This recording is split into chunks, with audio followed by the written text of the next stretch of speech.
দাদা একটা ফ্ল্যাগ দিন তো। দাদা একটা কেন দাদা, তোমার জন্য আমি দুটো তিনটে যা পারো তাই দিতে পারি। আরে দাদা কতদিন পরে আসলে। এই যে তুমি হেলমেট পরে থাকো নাকি? তোমাকে যখনই দেখি। কেন হ্যাঁ আপনার কি তাই মনে হয়? হ্যাঁ, তাই তো মনে হচ্ছে। আচ্ছা 24 ঘন্টা- আপনি আমার হেলমেটের রহস্য জানতে চান? হ্যাঁ, একদম হ্যাঁ, একদম হ্যাঁ। একদম। আচ্ছা আচ্ছা, আমার রহস্যটা জানতেন? তাহলে দেখুন আমার রহস্য। এই কি টাক এ- লেগেছে নাকি? হ্যাঁ, তার জন্য আমি হেলমেটটা পরে থাকি সবসময়। তাই আমি কিন্তু সেই জন্য হেলমেটটা পরে থাকি। সেই হেলমেট তো তোমার। আমি কিন্তু এমনি হেলমেট পরে হ্যাঁ? তোমাদের জন্য আমার এই হেলমেট পরে আসতে হয়, এই শুধুমাত্র তোমাদের জন্য। তোমরা শুধু রাস্তাতে আমার ফাঁসাতে থাকো। দাদা একটু আগুন দিন। আচ্ছা দিচ্ছি। তুমি তো সেই তো, তোমার হেলমেটটা তো দাদা খুব পছন্দ হলো। হ্যাঁ হ্যাঁ, দাদা তোমাদের কি হয়েছে? দাদা কি হয়েছে? হ্যাঁ দাদা কি হয়েছে বলুন? হ্যাঁ, আমার এই যে যে হয়েছে, আমার যে মাথাটা গেছে, এটা কি আপনারা ঠিক করে দেবেন? আপনারা ঠিক করে দেবেন? এই যে জ্বালাটা আপনি সহ্য করতে পারবেন?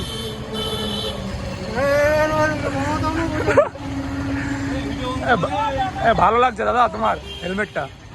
হ্যাঁ, আপনারা তো সাহায্য করবেন। আপনার মাথায় চুল আছে না? তাকে এই ওই জন্য ওষুধটা আপনারা দিন, বলবেন। আপনার সম্পূর্ণ জিনিস হ্যাঁ, ঠিক হয়ে যাবে। টাক হ্যাঁ, করে হ্যাঁ, কোথায় হ্যাঁ, চলে যাবে? জানি, আপনারা আপনিও সেটা বলতে পারবেন। জানি একবার দিয়ে তো। দেখুন। হ্যাঁ জানি, ঠিক আছে। ঠিক আছে, খুব সুন্দর হলো। হ্যাঁ।